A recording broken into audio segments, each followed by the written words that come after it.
Hello everyone, welcome back. I'm Kris. This is part 2. Madinah University, why I went and how I survived. This video is sponsored by YouBuyWeRush. This is by this guy. I butchered his name, I'm sure, so I'm not going to say it again. But you can click that thumbs up for me, that helps. You can subscribe if you'd like. And if you want to sponsor a video, you can donate to the channel through the thanks button. Request a video, you get your name sponsored by. You can still click the thanks button and donate. You don't have to get a video. You can still request a video without donating. It just takes longer. All right, that spiel's out of the way. Let's get into the video, part 2. Time I found myself in those sorts of a situation, it's about fearing Allah. It's about fearing Allah. Not fearing these people. Not fearing people being upset with you or boycotting you or whatever, right? So there have been a couple of different groups, that I saw what they were doing. I saw the cultish nature of what they were doing, about how they were, the peer pressure about doing things not necessarily for the sake of Allah subhanahu wa ta'ala if I was going to stay with them, but doing things for them. Every time I left certain groups, I might have lost friends. There might have been some drama that came with it. But that's what you have to do. That's what you have to do, because it's about pleasing Allah. And as I said, Allah always replaces that which you leave for His sake with something better. So every time I left one of these groups or one of these things, Allah always replaced them with that which was better.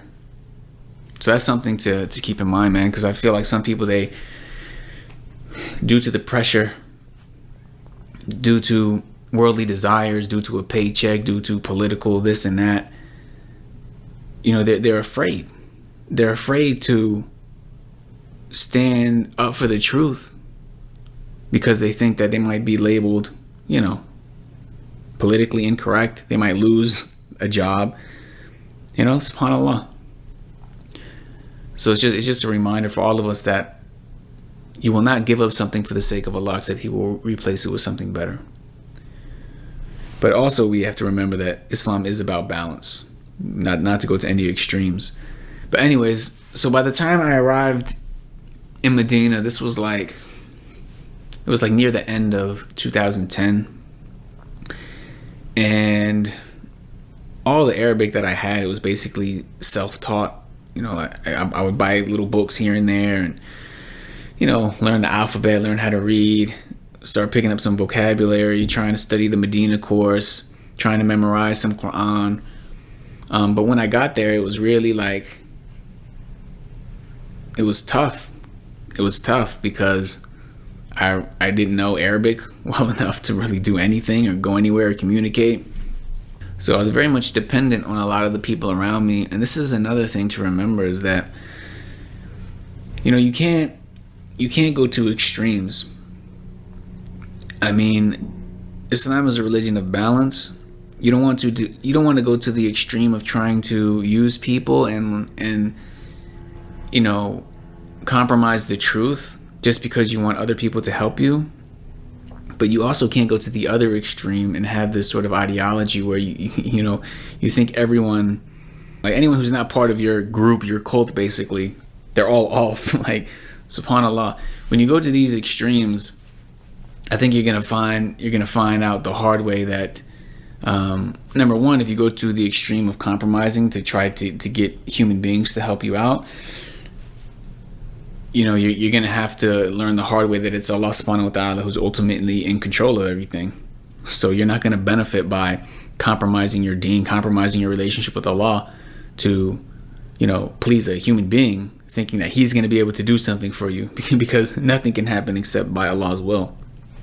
And that also goes to that other extreme where people, it's not pleasing to Allah to also give other people, give one scholar or a couple students of knowledge this infallible past, like they can never do anything wrong and everything that they say is true. You're going to the other extreme, because it's Allah subhanahu wa ta'ala who knows who's on it, who's off it, who's sincere, who's going to be successful in the hereafter.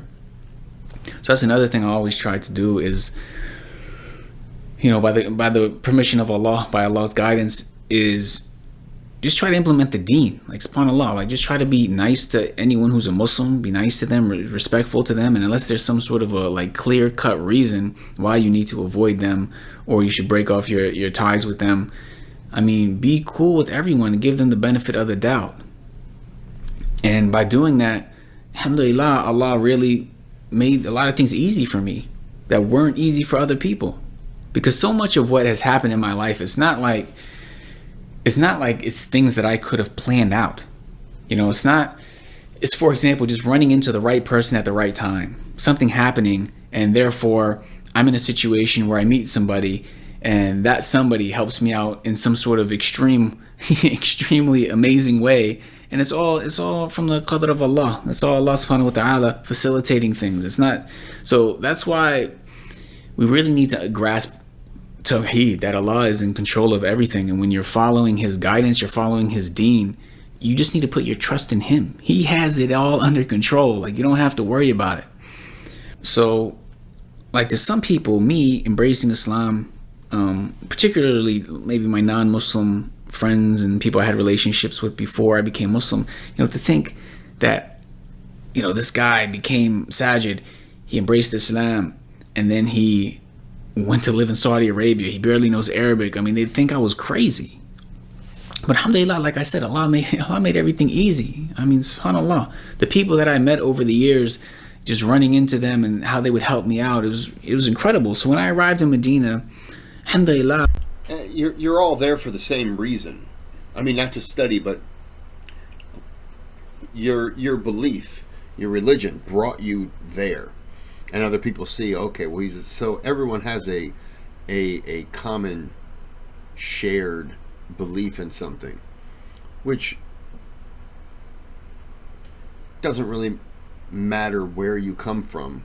You all believe in the same thing. So I think that's what would kind of make it easier.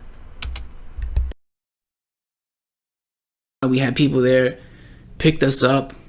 They helped us get our dorm rooms, drove us back to the dorms, gave us money, like everything. And there were other people from another extreme who wanted to boycott those guys, like right off the bat. Like, there was drama right when I arrived in Medina.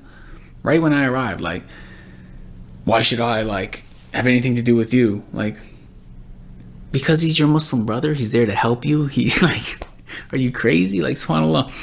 But alhamdulillah, I never, I was an outsider anyways, man. I already changed my life so much that I did not care to impress anybody except trying to do what's right for Allah.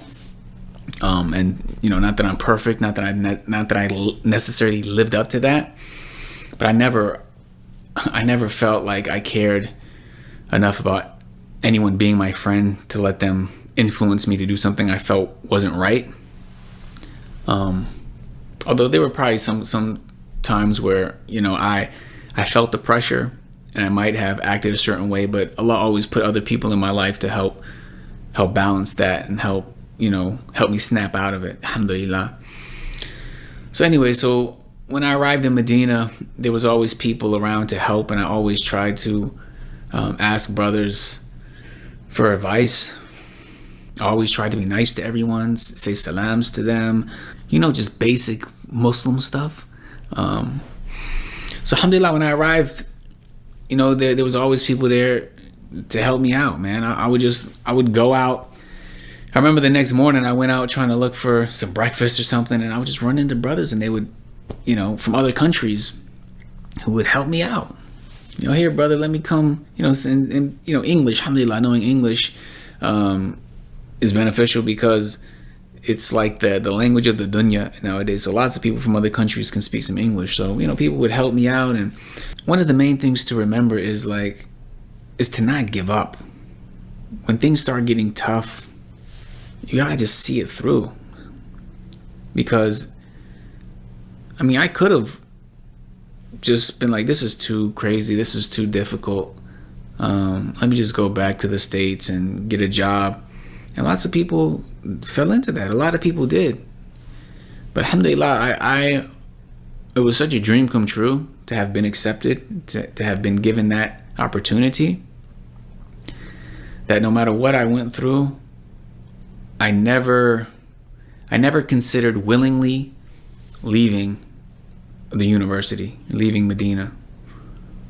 I always, every step of the way, I had it in the back of my mind that, maybe I won't be smart enough, maybe I won't be able to get good enough grades, or maybe something could happen where I'm forced to go back, something with my family, or something with, just the state of events in the world. So I never took for granted that I was going to even be able to graduate and get through the program or anything like that. But I just always had it set in my heart and my mind that it's not going to be because of me. I'm not going to leave because I give up. That was never, ever, ever an option. So no matter how many uncomfortable situations I was in terms of drama among students, in terms of being embarrassed because I'm in class and I don't know the answer, and I don't know what's going on, or I'm in some awkward situation with a cab driver because, again, like I can't even speak. I never wanted to give up because I wasn't doing it so that anyone in class would think that I'm smart. I wasn't doing it so that I could have a conversation with the cab driver, or I was doing it because I wanted to learn the religion. So if that meant I had to get embarrassed, I had to be put in awkward situations, like so what, man? Like, if you look at Allah knows best. I'm not even going to get into the details, but I mean, just coming from not the non-Muslim background, the jahiliyyah that I experienced beforehand, of embarrassing situations, of crazy situations being in, like, all of that was kind of, now that I reflect on it, it's like Allah was preparing me. Alhamdulillah. Like, you wanna boycott me, akhi? Guess what? My childhood friends stopped being my friend because I embraced Islam. You think I care if you boycott me? Like I do. Part of me cares, bro, but not enough for you to dictate my actions. Just like it wasn't enough for them to dictate whether or not I'm going to be a Muslim. So that, alhamdulillah, I always had that side to me. And I was also a bit older, I guess. I mean, I think I was like 24 when I arrived in Madinah. Yeah, so like I had already been through grade school. I graduated from college. I had already worked full time for like a year or two. Like subhanAllah, I was over trying to look cool in front of people, or people liking me, or any of that. So alhamdulillah, and that's just something to keep in mind. Whatever you're going through, you might think that there's nothing good that can come from it. It's so difficult, but you never know. A day might come where, because you went through that, you're a stronger person, and it's going to really help you out in ways that you could have never imagined. So I think that's enough for this episode. Sorry, I was just kind of rambling, just sort of talking, but inshallah, I want to do some more episodes and try to just reflect on my time in Madinah and share as much as I can in terms of stories and experiences and just feelings. And so may Allah make it beneficial. And until next time, Jazakumullahu khairan. Okay. It's pretty good. Interesting. Yeah, I'm sure he to move there. Well, I could see my family probably wouldn't have been too happy. Ow. Anyways, we're gonna end this video because I paused him on a stupid look. Nope, didn't help. Wassalamu alaikum. Yeah, boy, I am really not good with. There you go. He doesn't look like. That's not probably how he wants to end a video. All right. Hope you enjoyed it. We're gonna end this here. But until next time, have a good day. Have a good night.